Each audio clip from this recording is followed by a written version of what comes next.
It is time for the Congress, Republicans and Democrats, to stop encouraging, exhorting, and forcing banks to make low-income loans with no documentation. Stop that. The Community Reinvestment Act, which was passed in the mid-90s, which was extended in the early 2000s, literally pushed these lenders to make low-income loans. Basically a lot of bad mortgages or a lot of bad securitized debt that's out there. It also has to be about the cause of the problem. The root cause of this is the housing foreclosure crisis. Still is today. The Great Depression.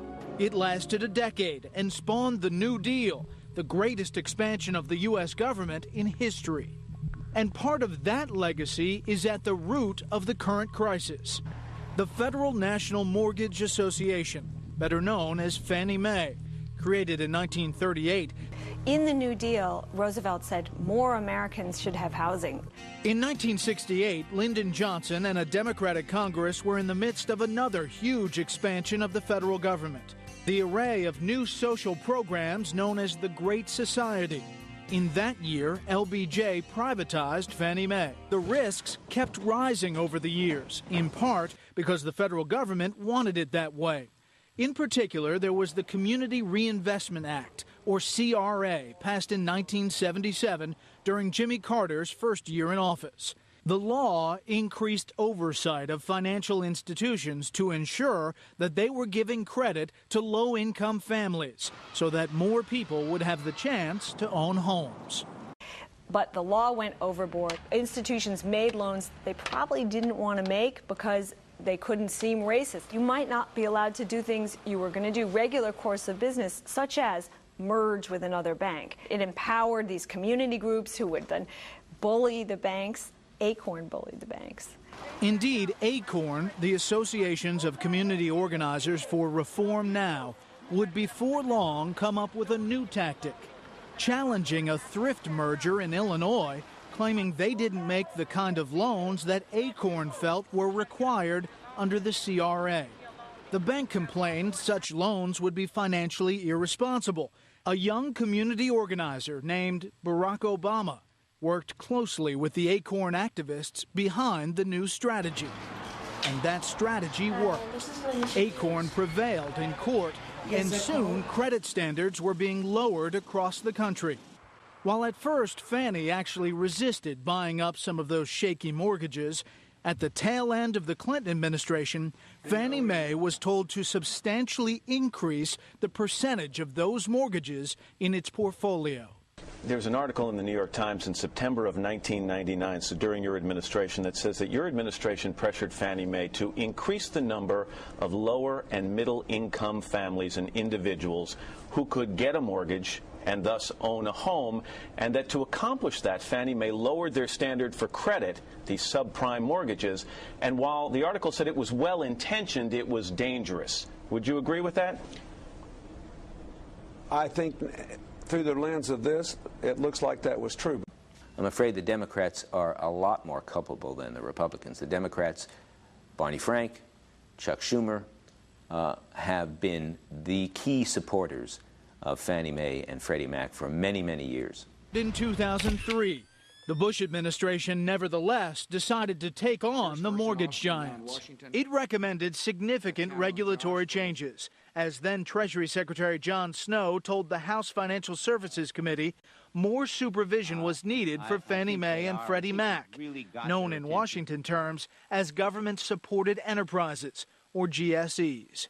We need a strong, world-class regulatory agency to oversee the prudential operations of the GSEs. I think we see entities that are fundamentally sound financially. And Democratic Representative Barney Frank was then the ranking member of the Financial Services Committee. The more pressure there is there, then the less I think we see in terms of affordable housing. Affordable housing. That was the primary concern of Democrats, even in the face of increasingly dire warnings about Fannie and Freddie.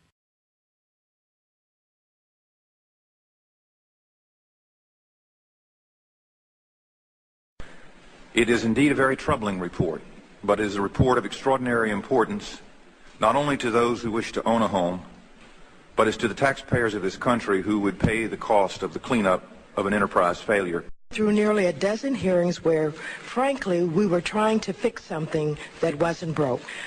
Mr. Chairman, we do not have a crisis at Freddie Mac, and in particular at Fannie Mae, under the outstanding leadership of Mr. Frank Reign.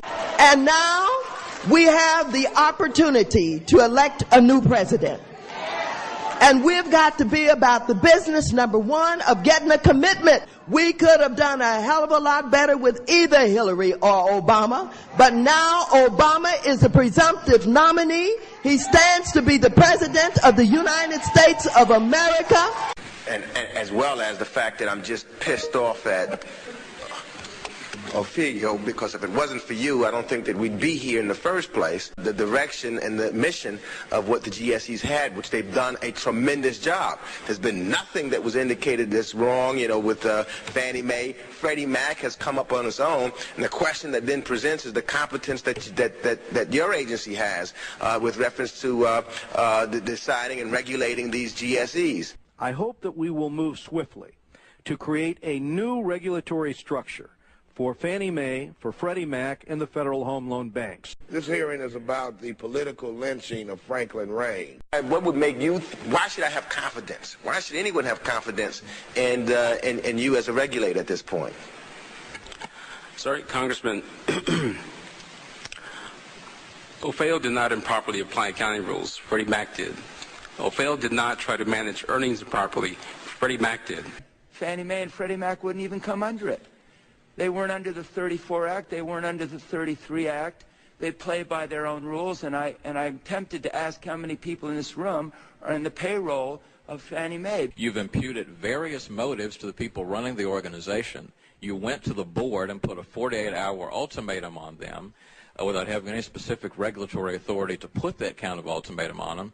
But I have seen nothing in here that suggests that the safety and soundness of an issue, and I think it serves us badly to raise safety and soundness as a kind of a general shibboleth when it does not seem to me to be an issue. Mr. Reigns, $1.1 million bonus on a $526,000 salary. Jamie Gorelick, $779,000 bonus on a salary of $567,000. These assets are so riskless that their capital for holding them should be under 2%. Fannie and Freddie's defenders stepped up big time in 2005.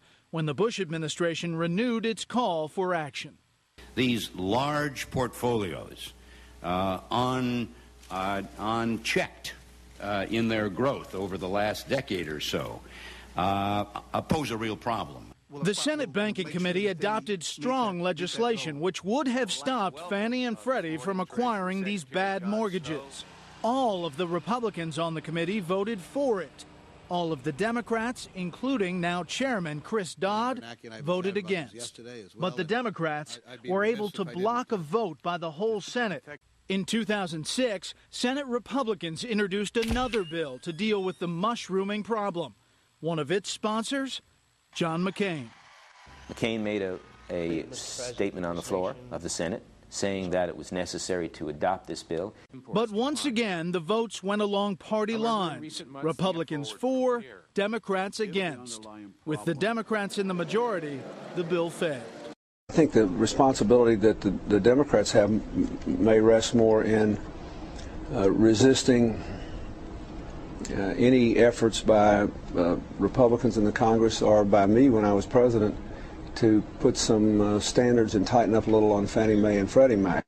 Now, some of you have heard me in the past talk about the two Americas. Remember that? Two Americas? We still got two Americas.